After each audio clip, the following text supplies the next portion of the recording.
Hello everyone. तो देखो बच्चों, हम लोग कोऑर्डिनेशन कंपाउंड में हम नेक्स्ट बात करते हैं ईएएन रूल की। ठीक है, हम लोग कोऑर्डिनेशन कंपाउंड में नेक्स्ट मूव करते हैं, हम लोग पढ़ते हैं ईएएन रूल। ठीक है, तो देखो ईएएन रूल होता क्या है। ठीक है, सबसे पहले बात करते हैं हम लोग ईएएन रूल की। तो ईएएन रूल, ठीक है बच्चों, ये देखो ईएएन रूल होता क्या है। ये जो ईएएन का फुल फॉर्म लिखते हैं पहले, क्या मतलब होता है ईएएन का। ठीक है, ईएएन का मतलब होता है इफेक्टिव एटॉमिक नंबर रूल। ठीक है बच्चों, क्या नाम होता है ईएएन रूल का? मतलब क्या होता है? इफेक्टिव एटॉमिक नंबर रूल होता है इसका नाम। ठीक है, पूरा नाम जो होता है ईएएन रूल का वो होता है इफेक्टिव एटॉमिक नंबर रूल। ये ईएएन रूल को जो दिया था वो दिया था सिडविक में। किसने दिया था? सिडविक ने दिया था। ठीक, सिडविक साइंटिस्ट थे, उन्होंने क्या कहा था? ईएएन रूल को दिया था। अब देखो बच्चों, ये ईएएन रूल कहता क्या है, क्या नहीं कहता, वो तो सब बात की बात है। ठीक है, क्या कहता है क्या नहीं कहता वो सब बाद में पढ़ेंगे। ठीक है, सबसे पहले हम लोग ईएएन रूल को कैलकुलेट करना सीखेंगे। ठीक है, जो ईएएन रूल होता है इफेक्टिव एटॉमिक नंबर रूल, उसको कैलकुलेट करना सीखेंगे। ठीक है, जब उसको कैलकुलेट करना सीख लेंगे ना, उसके बाद बात करेंगे हम लोग कि हमारा ईएएन रूल बेसिकली कहता क्या है। ठीक है, तो देखो कैलकुलेट हम लोग किस तरीके से करते हैं। तो जो हम कैलकुलेट करते हैं ईएएन रूल को, तो ईएएन निकालने का फॉर्मूला होता है हमारे पास, वो होता है Z minus oxidation state plus 2 into coordination number. ठीक है, क्या है? 2 इंटू कोऑर्डिनेशन नंबर। ये फॉर्मूला देख रहे हो, ये जो फॉर्मूला लिखा हुआ है ना, ये किसको कैलकुलेट करने के लिए है? एक ईएएन रूल को कैलकुलेट करने के लिए हमारे पास फॉर्मूला है। ठीक है, तो ईएएन रूल कैसे निकलेगा? Z minus oxidation state plus 2 into coordination number. ठीक है, अब देखो यहाँ पर ये जो Z होता है ना, ये एटॉमिक नंबर को रिप्रेजेंट करता है। किसको रिप्रेजेंट करता है? Atomic number of metal. जो भी मेटल होते हैं उसके एटॉमिक नंबर को ये Z डिफाइन करता है। ठीक है, और इसका मतलब क्या है? ये है ऑक्सीडेशन स्टेट। हम लोगों ने जो ऑक्सीडेशन स्टेट निकालना सीखा था, जो आयुपेक नेमिंग वाला लेक्चर था, उसके अंदर हम लोगों ने ऑक्सीडेशन नंबर निकाला था।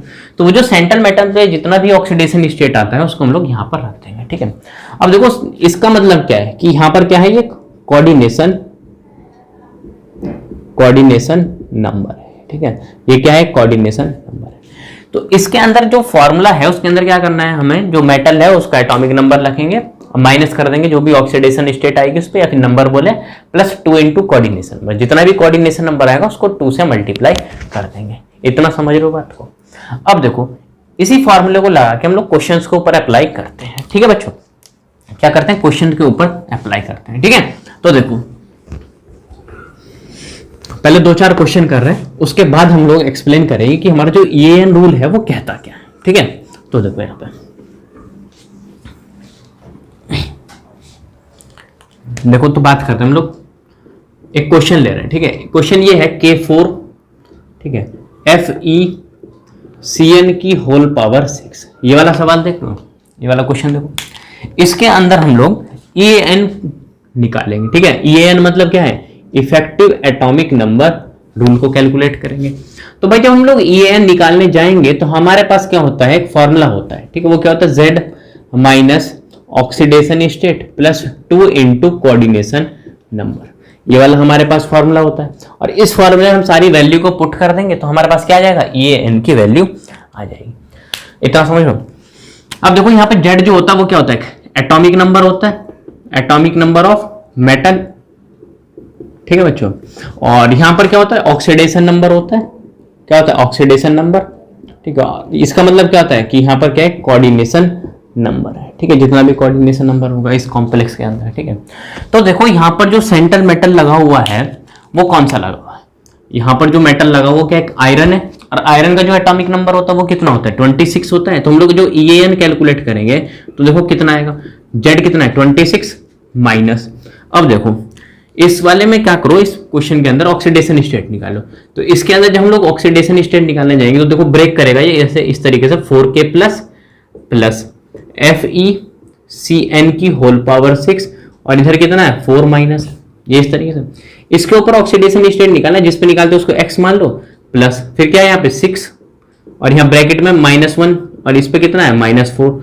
x कितना आ गया यहाँ से? -4 प्लस 6 तो x आ गया यहाँ से +2। ठीक है बच्चों, तो ऑक्सीडेशन स्टेट कितना आ गया यहाँ से, देखो ऑक्सीडेशन स्टेट आ गया यहाँ से 2 + 2 मतलब ये आ गया। ठीक है, फिर प्लस क्या करो प्लस, फिर 2 इंटू कोऑर्डिनेशन नंबर, ये कोऑर्डिनेशन नंबर देखो कितना है, Cn लगा हुआ है। Cn क्या एक मोनोडेंटेड लिगेंड है साइनाइडो, तो जो एक Cn हो जाए एक लोन पे इलेक्ट्रॉन डोनेट करता है, तो 6 Cn लगे हुए तो कितने 6 को डोनेट करेंगे तो उसका कोऑर्डिनेशन नंबर कितना आ गया 6 आ गया। तो देखो यहाँ पे 26 - 2 कितना 24 प्लस 6 दूनी कितना आ गया 12 आ गया। ये देखो कितना आ रहा है 36 आ रहा है। इस 36 को देखो, ये जो En की जो वैल्यू आ गई ना वो कितनी आ गई यहाँ से 36 आ गई। इस बात को बड़े गौर से देखना, इस बात को, ये कितना En की वैल्यू कितनी आ रही है 36 आ रही है। ठीक है बच्चों, अब देखो हम लोग फर्दर मूव करते हैं, एक और क्वेश्चन लेते हैं। ठीक है, वो क्वेश्चन देखना क्या कहता है। अब एक बात बताओ, कोई भी नोबल गैस है उसमें एटॉमिक नंबर 36 किसका होगा भाई, किसका होगा वो देख पता करो, अपने दिमाग में सोचो, जो हमारा वो जो होगा एटॉमिक नंबर 36 किसका होगा।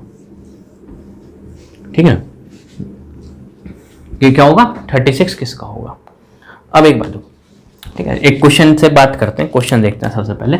तो क्वेश्चन देखो क्या है, Ni निकिल है और यहाँ है CO की होल पावर 4।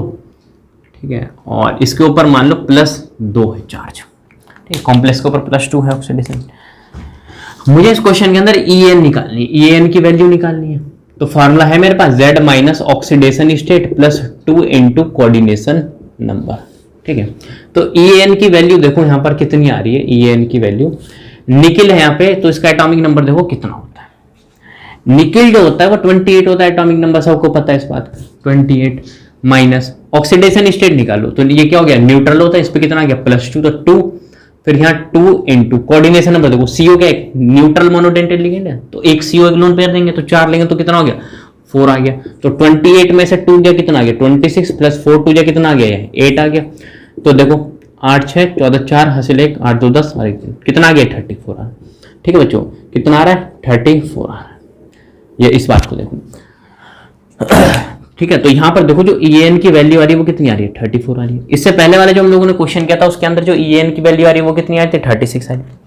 इसी तरीके से देखो एक क्वेश्चन और हम डील करते हैं। ठीक है, क्वेश्चन जब हम लोग डील करेंगे तो देखो एक नेक्स्ट क्वेश्चन लेते हैं हम लोग, वो क्वेश्चन, ठीक है,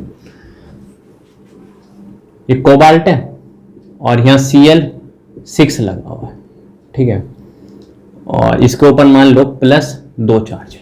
ठीक है, कितना +2 चार्ज है। अब देखो इसके अंदर मुझे En की वैल्यू चाहिए भाई, En का क्या चाहिए वैल्यू चाहिए। तो किस तरीके से En की वैल्यू निकलेगी, मेरे पास ये वाला फॉर्मूला है, इस वाले फॉर्मूले में हम लोग क्या करेंगे इसकी वैल्यू पुट करेंगे। तो कोबाल्ट कितना होता है, Z की वैल्यू देखो कोबाल्ट के लिए कितनी आएगी 28 आएगी, फिर minus.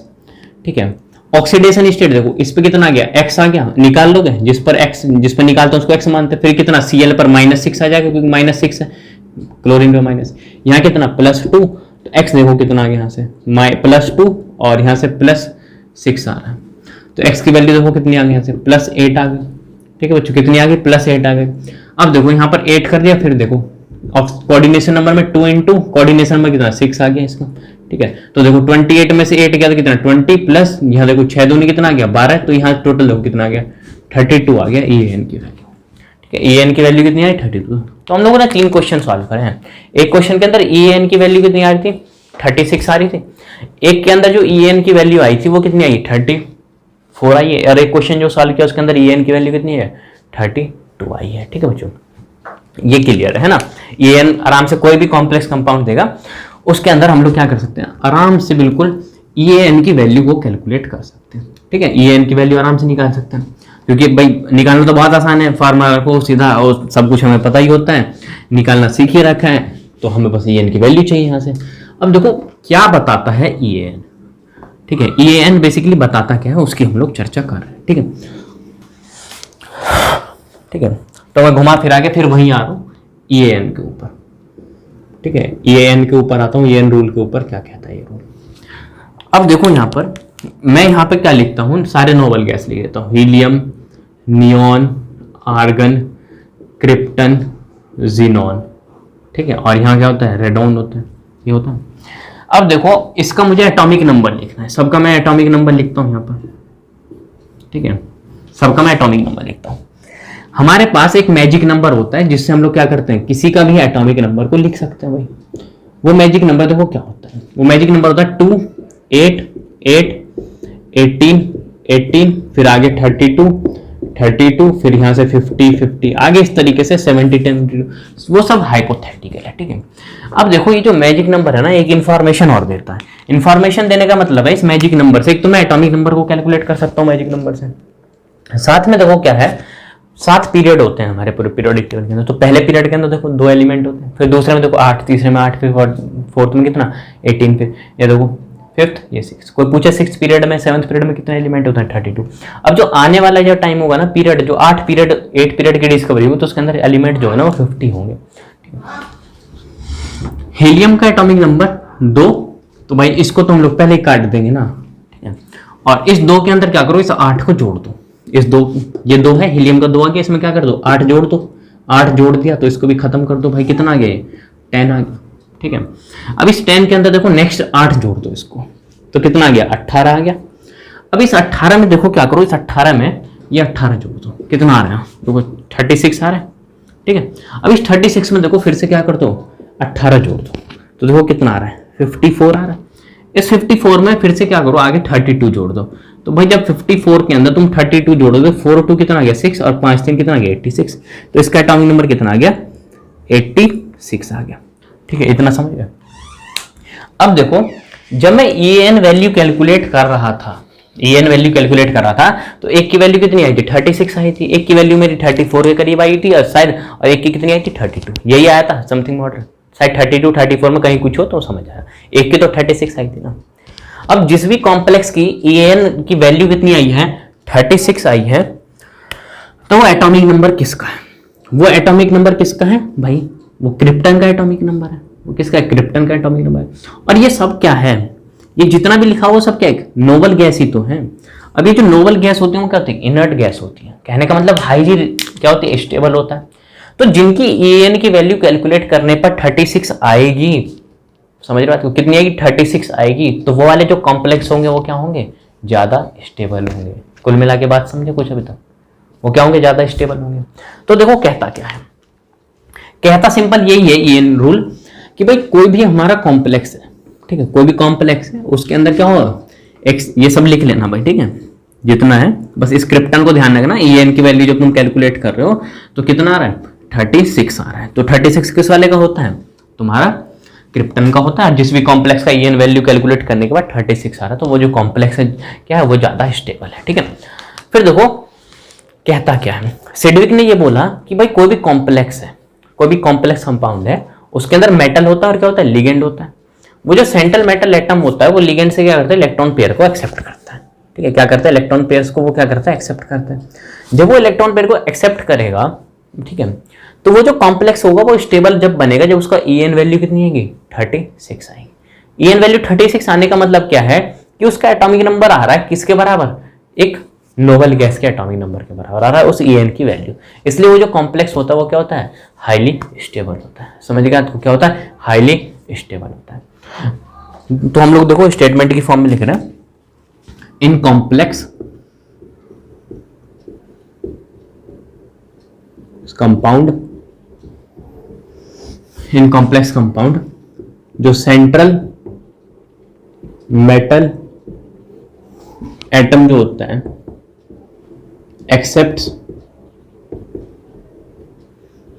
An electron pair from ligands, किससे कर रहा है लिगेंड से इलेक्ट्रॉन पेयर को एक्सेप्ट कर रहा है। Then the formation of complex compound, तो क्या बनाएगा एक कॉम्प्लेक्स कंपाउंड जनरेट करेगा भाई।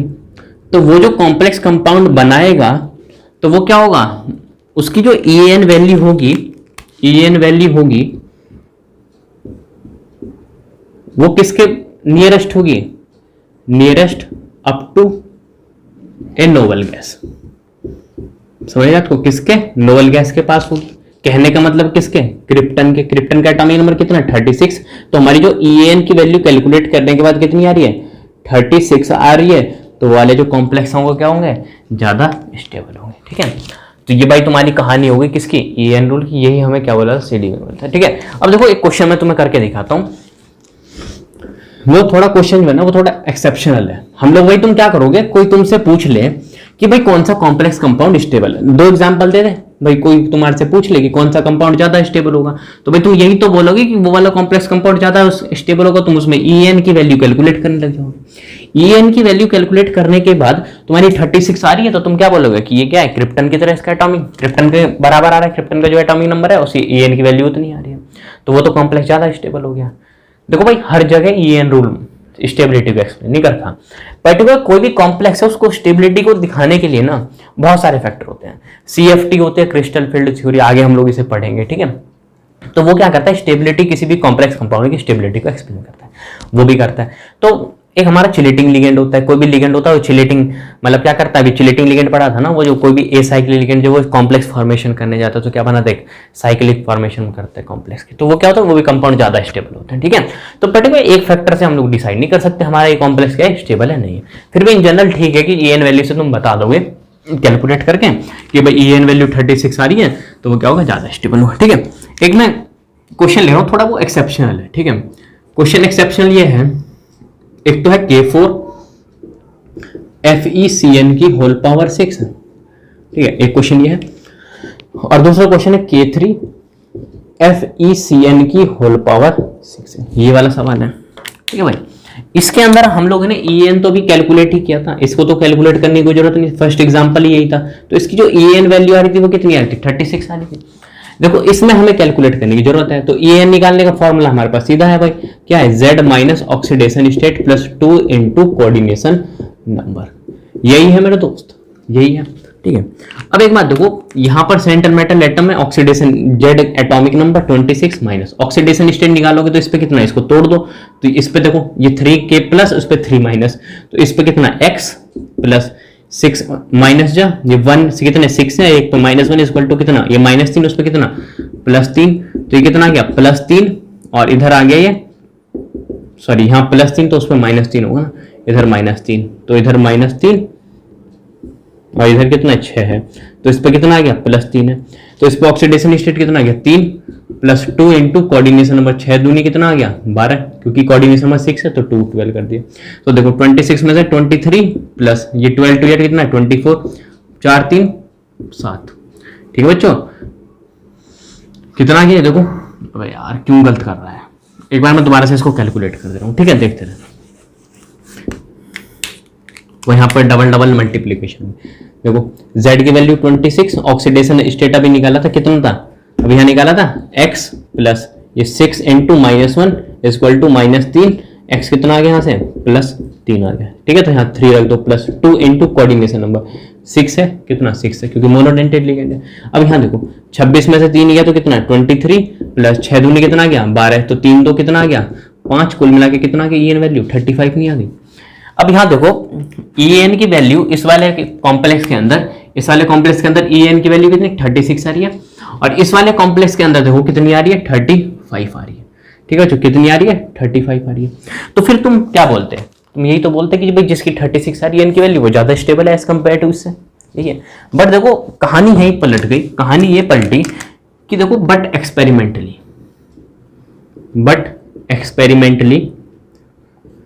ये जो कॉम्प्लेक्स है ना K3 FeCN की होल पावर 6, ये ज्यादा स्टेबल है किससे, K4 FeCN की होल पावर 6 से। ठीक है बच्चों, ऐसा देखो रीजन क्यों है, मैं इसको एक्सप्लेन करूंगा CFT में, एक्सप्लेन इन, जब हम CFT की बात करेंगे क्रिस्टल फील्ड थ्योरी की, तो वहां पे इसको अच्छे से एक्सप्लेन करेंगे। जब वहां पे एक फैक्टर्स अफेक्टिंग पढ़ते हैं, वो ये कहता है कि जितना ज्यादा ऑक्सीडेशन स्टेट होगा किसी एक सेंट्रल मेटल के ऊपर तो लिगेंड उतना ज्यादा अट्रैक्ट करेगा, उतना ज्यादा अट्रैक्ट करेगा तो उनके बीच में और वाइटल के बीच में स्प्लिटिंग उतनी ज्यादा होगी, एनर्जी उतनी ज्यादा रिलीज होगी। तो एनर्जी जितनी ज्यादा रिलीज होगी कॉम्प्लेक्स की स्टेबिलिटी क्या होगी उतनी ज्यादा होगी। ठीक है, तो बेसिकली ये तो तुम्हारा एक एक्सेप्शनल केस था, वैसे तुम्हें कैलकुलेट करना हो किसी की स्टेबिलिटी का तुम EN रूल के साथ जा सकते हैं। ठीक है बच्चों, नेक्स्ट जो लेक्चर पढ़ेंगे उसमें हम लोग वर्नर्स थ्योरी की बात करेंगे। ठीक है, थ्योरीज पढ़ेंगे किसके अंदर, एक कॉम्प्लेक्स कंपाउंड के अंदर।